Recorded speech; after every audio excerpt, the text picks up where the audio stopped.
फरमाते हैं सारा साल जन्नत सजाई जाती है। किस लिए? हुजूर फरमाते हैं रमजानुल मुबारक के लिए। सारा साल जन्नत सजा दी जाती, उसको तैयार किया जाता है रमजान की सआदत अफरोज घड़ियों के लिए, उन मुकद्दस अय्याम के लिए जो लेकर रमजान साया फिगन होता है, उसके लिए पूरा साल जन्नत को सजाया जाता है, तज़ीनो आराइश की जाती है। और रमजान आता है तो करीम के करीमाना फैसले होने शुरू हो जाते हैं। करीमाना फैसले, एक करीमाना फैसला होता है कि दोज़ख के दरवाजे बंद कर दो और जन्नत के सारे ही दरवाजे खोल दो। अल्लाह ताला ने कुरान मजीद में इरशाद फरमाया है कि या अय्युहल्लज़ीना आमनू कुतिबा अलैकुमुस्सियामु कमा कुतिबा अलल्लज़ीना मिन क़ब्लिकुम। ऐ ईमान वालो, तुम पर रोजे फर्ज किए गए हैं जिस तरह के तुमसे पहले लोगों पर फर्ज किए गए थे, लअल्लकुम तत्तकून, ताकि तुम परहेजगार हो जाओ। रोजे की बरकत से तुम्हें तकवा नसीब हो। सौम का लुग़वी माना रुकने के होते हैं, यानी सुबह से लेकर मगरिब तक खाने पीने से, अमले ज़ौजियत से रुक जाने का नाम रोजा है। खाना पीना वैसे भी अल्लाह के हुक्म से ही चाहिए। सारे परिंदे हवा में उड़ते हैं पर सारे नहीं खाने चाहिए, वही खा सकते हैं जिनको शरीयत ने जायज करार दिया। बहुत सारे जानवर जमीन में चलते फिरते हैं पर सारे खाना मुसलमान के लिए हलाल नहीं है, वही खा सकता है जो खाने की अल्लाह रसूल ने उसे इजाजत अता की। माल, पैसा, दौलत इर्द गिर्द बिखरा हुआ है लेकिन सारा हमारा नहीं। हम वही खा सकते हैं जो हमारे रब ने हमारे लिए जायज रखा है और जो हमारा हक है। खाना पीना पहले भी मुसलमान का अल्लाह की मर्जी से ही है, तो इसे कुछ मुयस्सर आ सकता, कुछ गफलत दूर करनी पड़ेगी। अब देखिए, हमारे यहाँ महफिल होती है, लोग गलियां सजानी शुरू करते हैं 1 या 2 दिन पहले। किसी घर में शादी होती है तो लोग घर का आंगन, सेहन, छत और सामने वाली दीवार सजाना शुरू करते हैं 2-3 दिन पहले, इससे ज्यादा नहीं। बड़ी खास भी को महफिल हो तो 1-8 दिन पहले लाइटिंग लोग करते हैं कि पता चले यहाँ जिक्र रिसालत मुआब सल्लल्लाहु ताला अलैहि वसल्लम किया जाएगा और यहाँ हुजूर के तज़कार किए जाएंगे। 2-4 दिन पहले अगर कहीं लाइटिंग हो जाए तो लोग कहते हैं यार कोई कमाल ही बात है कि इतने दिन पहले यहाँ इतनी रोशनियां नजर आ रही है, कोई इनफिरादी काम है, उस पर नजर जाती है। आप जरा रमजान की शान तो देखें। हुजूर फरमाते हैं सारा साल जन्नत सजाई जाती है। किस लिए? हुजूर फरमाते हैं रमजानुल मुबारक के लिए। सारा साल जन्नत सजा दी जाती है, उसको तैयार किया जाता है रमजान की सआदत अफरोज घड़ियों के लिए, उन मुकद्दस अय्याम के लिए जो लेकर रमजान साया फिगन होता है, उसके लिए पूरा साल जन्नत को सजाया जाता है, तज़ीनो आराइश की जाती है।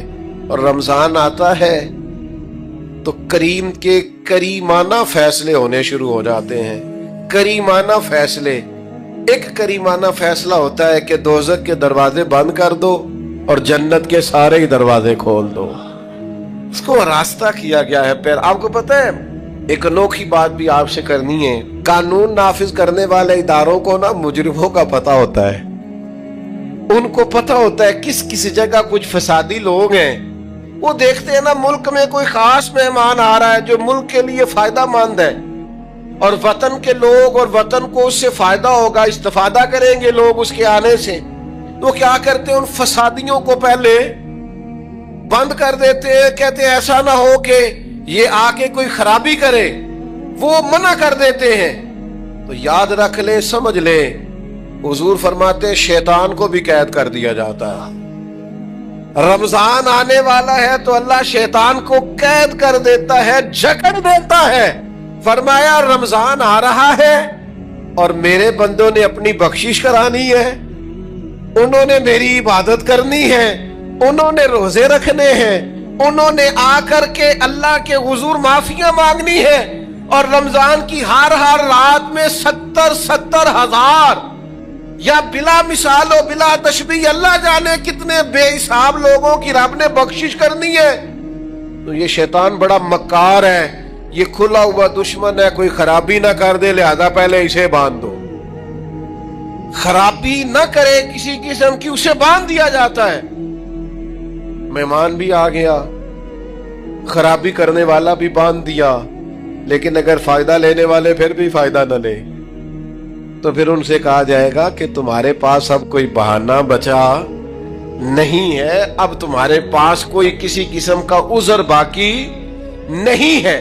اب تو یہ تھا کہ تمہیں بخشش کرانا چاہیے تھی، استغفار پڑھنا چاہیے تھی، دعائیں کرنا چاہیے تھی، قرآن مجید کی تلاوت کو کثرت سے کرنا چاہیے تھا، لیکن چونکہ اب تم یہ بھی نہیں کہہ سکتے کہ مجھے شیطان نے گمراہ کر دیا، وہ تو باندھ دیا گیا ہے، اب تو فسادی کو ویسے ہی کنٹرول کر دیا گیا ہے۔ اب بھی تم اگر سوئے رہے، اب بھی اگر تم نے غفلت کی، اب بھی چھوٹے موٹے بہانے کر کے تراویحاں چھوڑتے رہے، اب بھی ذرا سی سستیاں کر کے ادھر ادھر نکلتے رہے، اس کا مطلب یہ ہے کہ پھر تم استفادہ کر سکے، تم نے سستی کا مظاہرہ کیا، تم نے اور اب دیکھیں جب اتنے بندوبست کیے تمہارے لیے، ثواب بھی بڑھا دیا، اجر بھی بڑھا دیا، تمہارے لیے جو فساد پیدا کرنے والا شیطان تھا وہ بھی قید، لیکن اگر تم پھر بھی عمل نہ کرو، پھر بھی مسجد نہ آؤ، تو پھر حدیث پاک سن لے اس طرز کی، شاید یہ منفرد حدیث ہے کتب احادیث میں، اور تقریباً تمام کتب احادیث میں موجود ہے۔ حضور علیہ الصلوۃ والسلام نے نا صحابہ سے فرمایا سارے مسجد میں جمع ہو جاؤ میرے ممبر کے پاس، لوگ جمع ہو گئے، تو اللہ کے حبیب علیہ السلام نے ایک قدم ممبر کی سیڑھی پہ رکھا، فرمایا آمین، پھر دوسری سیڑھی پہ قدم رکھا تو فرمایا آمین، پھر تیسری پہ قدم رکھا تو فرمایا آمین۔ تو صحابہ کو بڑا تجسس ہوا، انہوں نے بعد میں عرض کی یا رسول اللہ صلی اللہ تعالی علیہ وسلم کرم فرمائے، بندہ نوازی کرے، ہماری رعایت کر دے، یہ کیا معاملہ تھا؟ تو حضور فرمانے لگے میرے پاس حضرت جبریل امین حاضر ہوئے، یہ رحمت للعالمین نبی کی بات سنا رہا ہوں، حضور کریم ہے، کریم فرماتے ہیں کہ حضرت جبریل آئے اور میں نے ابھی ممبر کی پہلی سیڑھی پر قدم رکھا تھا تو انہوں نے عرض کی یا رسول اللہ صلی اللہ تعالی علیہ وسلم، ہلاک ہو جائے وہ شخص جو آپ کا نام سنے اور آپ پر درود و سلام نہ پڑھے۔ تو میں نے کہا آمین۔ پھر حضرت جبریل عرض گزار ہوئے یا رسول اللہ صلی اللہ تعالی علیہ وسلم، وہ ہلاک ہو جائے جس نے بڑھاپے میں والدین کو پایا اور ان کی خدمت کر کے بخشش نہ حاصل کر سکا۔ میں نے کہا آمین، اور کریم فرمانے لگے پھر حضرت جبریل نے عرض کی یا رسول اللہ ہلاک ہو جائے وہ شخص جس کو زندگی میں رمضان ملا، جس کو اس ماہ نور و سرور شہر رمضان الذی انزل فیہ القرآن، رمضان کا وہ مہینہ جس میں ہم نے قرآن نازل کیا، جس کو ماہ مبارک، ماہ نور و سرور، ماہ طیب، ماہ مبارک رمضان ملا، پھر وہ اپنی بخشش نہ کرا سکا، وہ ہلاک ہو جائے۔ تو حضور فرماتے میں نے بھی کہا آمین، اللہ تعالی ہم سب کو محفوظ فرمائے۔ میں عرض کر چکا ہوں کہ جب ثواب بھی بڑھا دیا گیا اور جب طاقت بھی بڑھا دی گئی عبادت کی، اور جب बरकतें भी ज्यादा हो गई, नेमतें भी ज्यादा हो गई, रुकावट डालने वाला, रखना डालने वाला शैतान भी कैद कर दिया गया। तो अब भी कोई शख्स अगर तवज्जो ही ना करे, रुजू ही ना करे, तो फिर उसके लिए ये हुक्म आया कि वो हलाक हो जाए, फिर वो बर्बाद हो जाए। जब इतनी सादतें मौजूद हैं, इतने बंदोबस्त किए गए हैं, जन्नत को सजाया गया। रमजान शरीफ में 2-4 काम जरूर करने। एक तो रोजा रखना है। हमारे पंजाबी बहाने भी है, पंजाबी बहाने, मैं जी मजदूरी करनी होती है ना, फिर रोजा तो नहीं ना रख होता। अल्लाह ने नहीं सी पता कि मजदूरी करनी है, तो अल्लाह ने क्यों फर्ज किया रोजा? हल्के से लोग बीमार होते हैं, बिल्कुल मामूली से, कोई ऐसा उजर नहीं, रोजा छोड़ देते। जरा जरा सी बातें लेकर लोग, आप यकीन करें, अहमियत को नहीं समझते और बात सिर्फ सोचते हैं, गाफिल है, मुंह फेरे हुए। अगर ये एक हदीस समझ में आ जाए ना, तरगीब व तरहीब में और दीगर कुतुब हदीस में भी मौजूद है, हुजूर ने फरमाया जिसने रमजान का एक रोजा छोड़ दिया, जिंदगी भर भी रोजे रखे, वो फजीलत नहीं पा सकता जो रमजान का रोजा से फजीलत उसे मिले। इतनी बड़ी बात है, आप इसको समझ लें। इतने सआदत अफरोज रोजे हैं रमजान के। तो कोशिश करें, अपने आप को मैनेज करें, मेंटेन करें चीजों को, अपनी सेहत का ख्याल करें। मैं तो दोस्तों से कहा करता हूं, रमजान से पहले जो अय्याम में पहले से बढ़कर अपनी तबीयत का ख्याल रखें, ताकि रमजान में कोई किसी किस्म की तबीयत में भी कमजोरी पैदा न हो और सही सेहतमंदी के साथ इंसान रमजान शरीफ के रोजे गुजार सके। दूसरी बात है, रमजान में खूब कुरान मजीद पढ़ना। शाहरु रमदान अल्लज़ी उन्ज़िला फ़ीहिल कुरान, रमजान ही का तो वो महीना जिसमें कुरान नाजिल किया गया। नबी करीम सल्लल्लाहु तआला अलैहि वसल्लम रमजानुल मुबारक में हजरत जिब्रील अमीन अलैहिस्सलाम के साथ कुरान मजीद का दौर फरमाया करते। हुजूर हजरत जिब्रील को पारा सुनाते और जनाब जिब्रील नबी करीम अलैहिस्सलाम को सुना। ये दौर होता कुरान मजीद का। अल्लाह ने कितनी ज्यादा तौफीक दी है, हर मस्जिद में तरावी में कुरान पढ़ा जाता है। थोड़ी हिम्मत करें, थोड़ी कोशिश करें। हमारे बुजुर्ग फरमाया करते थे, एक पारा घर में पढ़ा करो कुरान मजीद का, ताकि तुम्हें देख के बच्चे भी पढ़े, और एक पारा मस्जिद में तिलावत किया करो, और एक रात को तरावी में 3 पारे रोज कुरान मजीद के हो जाएंगे, तो इंशाअल्लाह ताला रमजान खत्म होगा तो 3 कुरान पाक भी खत्म हो जाएंगे। ये इरादा करें, ये प्रोग्राम बना, खूब कुरान मजीद से दिलचस्पी पैदा करें। तीसरा काम रमजान में जो करने वाला वो है कसरत से इस्तिगफार। कुछ गलतियां ना हम करना नहीं चाहते, हमसे हो जाती हैं।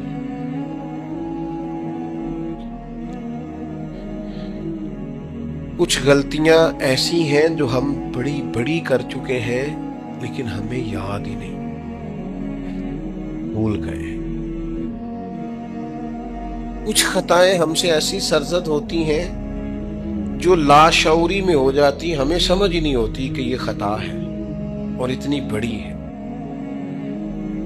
किसी शख्स को बाज़-औक़ात कोई ऐसी बात कह देते हैं कि हमारी नजर में वो बात मामूली होती है, पर वो बेचारा सारी रात सो नहीं सकता।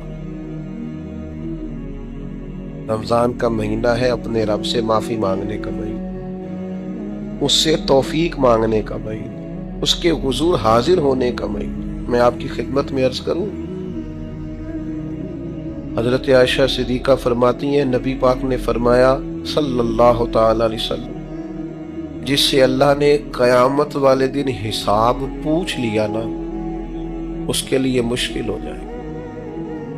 हिसाब यसीरा ये है कि वो मेहरबानी फरमाए और फैसला ही जब करे तो करे ही दरगुजर वाला, फरमाए जा तुझे माफ किया। रमजान का खास महीना, सहरी में भी दुआ कबूल होती है, इफ्तार में भी दुआ कबूल होती है, सुबह से लेके इफ्तारी तक बंदा हर वक्त इबादत में होता है। तरावी के बाद भी दुआएं मांगे तो वक्त कबूलियत का है। मेरे भाइयों, रमजान की रातें भी कबूलियत की, आखिरी ताक रातों की शाने कबूलियत की, लैलतुल कद्र कबूलियत की। इस दफा झुक ना जाएं उसकी बारगाह में सजदे में, रो रो के माफी मांग ना लें उससे। हम बुरे नहीं हैं, चाहते नहीं हैं, पर हमारे वजूद से कुछ गलतियां हो जाती, हमारे सीनों में कुछ पछतावे हैं, कुछ मन में बातें। इस दफा उसके हुजूर अर्ज ना करें कि कुछ कमियां रह गई हैं, दिल नहीं करता था ऐसा हो, पर अनजान थे, ना चाहते हुए भी कमजोरियां हो गई। रमजान आ रहा है, बड़ा गोल्डन चांस है, बड़ा खूबसूरत मौका। भाइयों, रमजान की हर सहरी के बाद रब से माफी मांगे। आपको पता है, इतनी बड़ी उम्मत मुस्लिमा, लेकिन हर गली में कमजोर है, हर जगह रुस्वानियां हमारे साथ चिमटी हुई है। हम चाह के भी अपने भाइयों की मदद नहीं कर सकते। मेरे पास ऐसे ऐसे जवान आते हैं जो कहते हैं हमें बताएं ना हम फलस्तीन के लिए क्या कर सकते, हमें बताएं ना। ये हमारी बेबसी, ये हमारी गलतियों का नतीजा है। तो खूब इस्तिगफार करें, अपनी कोताहियों की माफी मांगे। रमजान की हर सुबह में, हर शाम में, हर दिन में, हर रात मुसल्ले बिछा बिछा के अर्ज गुजार हों कि मालिक तू हमें माफ फरमा। और मैं आपसे एक और बात भी अर्ज करूं, शेख अबुल हसन को मैं पढ़ रहा था तो रोते जा रहे थे, रोते ही जा रहे थे, रोते ही जा रहे थे। एक शाम कुछ लोगों ने उनसे कहा कि हुजूर इस कदर ज्यादा आहुजारी, तो फरमाने लगे मेरी बस इतनी ख्वाहिश है कि जब मैं अपने रब से मिलूं ना तो मेरा रब मुझे नाराज ना मिले। तो मैं हर वक्त इसलिए तड़पता हूं कि मेरे अंदर जो कोताहियां मुझसे हो गई हैं, मेरा मालिक वो मुझे माफ कर दे। हमने कोशिश की है जिंदगी में माँ बाप की खिदमत करने की, लेकिन नहीं, हमसे उनके हक अदा नहीं हो सके। कोशिश की है बहन भाइयों पर तवज्जो देने की, लेकिन हक अदा नहीं हो सके। चाहिए था औलाद की तरबियत बड़ी शानदार करते, लेकिन सहूलतें कुछ ज्यादा दे बैठे, लाड प्यार कुछ ज्यादा कर सके, उनकी तरबियत का भी सही हक अदा। अल्लाह ने इज्जतें ज्यादा दी थी, जवाब में हमारी खिदमतें थोड़ी। हम अपने रब की बारगाह की हाजिरियों के भी हक अदा नहीं कर सके। उसने हमें नवाजा ज्यादा है, हमारा शुक्र कम है। हम उसका हक अदा करने का काम ये है मेरे भाइयों के रमजान में खूब इस्तिगफार करें। हमसे जो कमियां रह गई हैं इस पूरे माह मुबारक में, अपने मालिक से अर्ज करें कि मालिक इस माह मुबारक में जिन्हें तू माफ करने वाला है उनमें हमारे भी नाम शामिल फरमा, हमारे भी नाम शामिल फरमा। और भी अर्ज करनी है,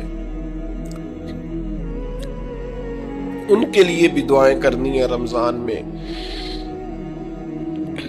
जो हमसे बिछड़ गए, जो मट्टी तले जाके आराम फरमा हो गए। ये रमजान मुबारक चूंकि बख्शिश मांगने का महीना है, अल्लाह के हुजूर माफी मांगे उनके लिए भी, हमारे अपनों के लिए, माँ बाप के लिए, अजीज व अकरबा के।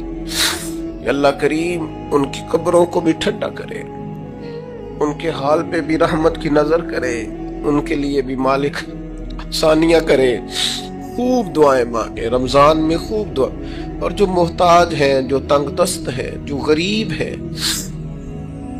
जिनको जमाना गुजर गया है, दोस्तों को, अहबाब को, मुखय्यर हजरात को मुतवज्जे करते हुए वो भी थोड़ी तवज्जो करें। इस साल रमजान के माह मुबारक में दुनियादारों को छोड़ के रब की तरफ मुतवज्जे ना हो, उस करीम की बारगाह में अपनी सारी तकलीफें बयान न करें। बीमार भी आए, मकरूज भी आए, तंगदस्त भी आए, बे औलाद भी आए, कमजोर भी आए, सारे झुकें, रोजा रख के, तरावी पढ़ के, कुरान पढ़ के, अपने सारे दुख अपने मालिक के हुजूर बयान करके اس ماہ مبارک کی ہر رات میں اس سے بخشش کا سوال کریں، رحمت کا سوال کریں، کرم کا سوال کریں، وہ بڑا ہی کریم ہے۔ حضور فرماتے ہیں رب کہتا ہے مجھے حیا آتی ہے میرا بندہ ہاتھ اٹھائے اور میں اس کے ہاتھ خالی واپس کروں، بس آنے کی دیر ہے۔ اور ایک مقام پہ اللہ کے حبیب علیہ السلام نے فرمایا بندہ جب اعتراف گناہ کر کے معافی مانگتا ہے اللہ فوراً ہی اسے معاف فرما دیا کرو۔ چوتھا کام جو اس ماہ مبارک میں بہت زیادہ کرنا ہے وہ یہ ہے کہ حضور نے فرمایا یہ صبر کا مہینہ، صبر بہت کرنا ہے۔ ایک تو صبر ہوتا ہے نا مصیبت پہ صبر، ایک خواہشات پر بھی صبر ہوتا ہے کہ خواہشیں پیدا ہو رہی ہیں پر صبر کرنا ہے اللہ کی رضا کے لیے، یہ بھی صبر۔ نیکی پر استقامت کے لیے بھی صبر کی ضرورت ہوتی ہے، گناہ چھوڑنے کے لیے بھی صبر کی ضرورت ہوتی ہے۔ آپ کے پاس مواقع موجود ہے معاذ اللہ برائی کے، لیکن اگر آپ صبر کرتے ہیں اللہ کی رضا پہ راضی رہتے ہیں تو یہ بھی صبر ہے۔ نبی پاک علیہ السلام نے روزہ دار کو صبر کرنے کا کہا، فرمایا ایک تو تم نے کوئی بےہودہ بات نہیں کرنی، کوئی گالم گلوچ نہیں کرنی، اور اگر کوئی تم سے لڑائی جھگڑا کرے، کوئی بےہودہ بات کرے تو تم نے کیا کہنا ہے انی صائم مرتین، تم نے 2 مرتبہ کہنا ہے بھائی میں تو روزہ دار ہوں۔ کوئی جھگڑا کرنا چاہے، لڑائی کرنا چاہے، برا بھلا کہے، کوئی الجھانا چاہے تو کہنا انی صائم، میں روزہ دار ہوں۔ یہ وظیفہ یاد کریں گے؟ کیا کہنا ہے؟ یہ وظیفہ ہے پورے رمضان کا، یہ بخاری میں حضور نے بتایا ہے۔ کوئی جھگڑا کرے گھر کے باہر بھی اور گھر کے اندر بھی، کوئی جھگڑا کرنے لگے، جھگڑا ہونے لگے تو کہنا انی صائم، میں، اور ایک دفعہ نہیں کہنا مرتین، حضور نے فرمایا 2 دفعہ کہنا میں روزہ دار ہوں، میں کوئی جھگڑا نہیں کروں گا، کوئی فساد نہیں کروں گا، کسی بےہودہ بات کا جواب نہیں دوں گا۔ کیوں؟ اس لیے کہ میری ایک شان ہے، میں روزہ دار ہوں، میں اس وقت ایک منصب پر فائز ہوں، میں روزہ دار ہوں۔ یہ وظیفہ پکانا ہے ہر بےہودہ بات سے، ہر جگہ۔ اور حضور علیہ السلام نے فرمایا، یہ بھی بخاری میں موجود ہے، فرمایا جس نے جھوٹ بولنا اور اس پر عمل کرنا نہیں چھوڑا اللہ کو اس کے بھوکا پیاسا رہنے کی کوئی حاجت نہیں ہے۔ جھوٹ ہی نہیں چھوڑا اس نے، ابھی بھی جھوٹ بول رہا ہے، روزہ رکھ کے بھی جھوٹ پر عمل کر رہا ہے، اللہ تعالیٰ کو اس کے بھوکا پیاسا رہنے کی کوئی حاجت نہیں ہے۔ تو روزہ رکھنا ہے، پھر اس کی تھوڑی سی حفاظت بھی کرنی۔ پھر آگے چلیے 5ویں گزارش، نبی پاک نے فرمایا رمضان غم خاری کا مہینہ۔ آپ کو پتہ ہے جو بندہ روزہ نہ رکھ سکے کسی خاص مجبوری کی وجہ سے، بیماری کی وجہ سے، کسی عذر کی وجہ سے، تو قرآن مجید نے کیا کہا ہے؟ وہ ایک مسکین کو کھانا کھلائے۔ روزے کا فدیہ یہ ہے کہ پھر وہ کیا کرے، روزہ نہیں رکھ سکتا تو مسکین کی خدمت کرے۔ شرعی حکم یہ ہے کہ کسی نے اگر روزہ توڑ دیا رمضان کا تو 60 روزے رکھے کفارے میں، 60 نہیں رکھ سکتا تو پھر 60 مسکینوں کو کھانا کھلائے۔ سب سے پہلے انسانی ہمدردی۔ حضور نے فرمایا من یحرم الرفق فقد حرم الخیر کلہ، جو شخص دل کی نرمی سے محروم ہو گیا وہ کل کے کل خیر سے محروم ہو۔ کسی کو دکھ میں دیکھو اور اس پوزیشن میں ہو کہ تم اس کا کوئی مداوع کر سکو اور نہ کرو، پھر تم چاہے مفسر ہو، محدث ہو، نیک نہیں۔ تم عابد ہو سکتے ہو، زاہد ہو سکتے ہو، تم مفسر ہو سکتے ہو، محدث، نیک نہیں ہو سکتے۔ پھر کسی کو دکھ میں دیکھ کر آپ تڑپ نہیں اٹھتے، اگر اس کی مدد کرنے پر قادر ہو اور نہیں کرتے تو کل خیر سے محروم۔ پڑھ جاؤ نمازیں اور تہجدیں، کچھ حاصل نہیں۔